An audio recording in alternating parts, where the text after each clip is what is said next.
I was a clown who was an outcast before Jesus found me. 15 years of active addiction, in and out of prison. From the age 16 for 10 years, I took a lot of wrong roads and made a lot of bad decisions. I was really ashamed of who I'd become and had lost love for everybody that meant the most in my life. I was fake, always feeling like I had to put on a face.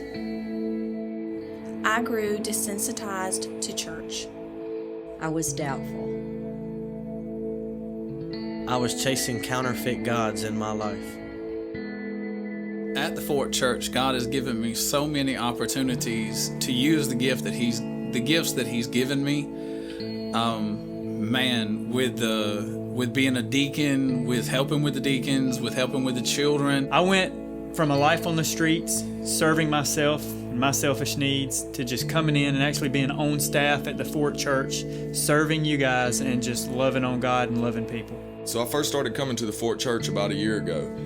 I directly got involved with service in the church, and the next step for me was salvation.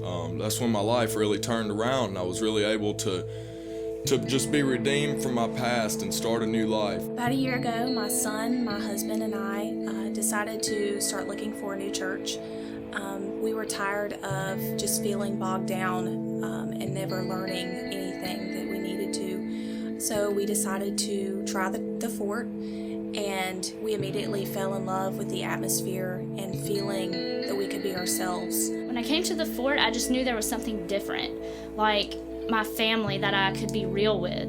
Like, if something bad is going on, I don't have to pretend like everything is okay. My mom had been trying to get me to come to the fort, and I always had excuses on why I couldn't come. I had to do this or that. And then finally I just gave in and came. I serve the church every chance I get, whether it's working the link table with Kenny or Sam, or doing the homeless missions, or just going to the men's redemption meetings on Tuesday.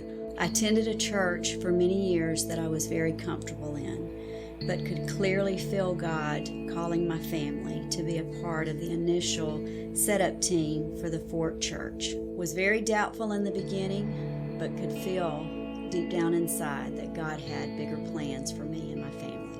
I love my church. I love my church. I love my church. I love my church. I love my church. I love my church. I love my church.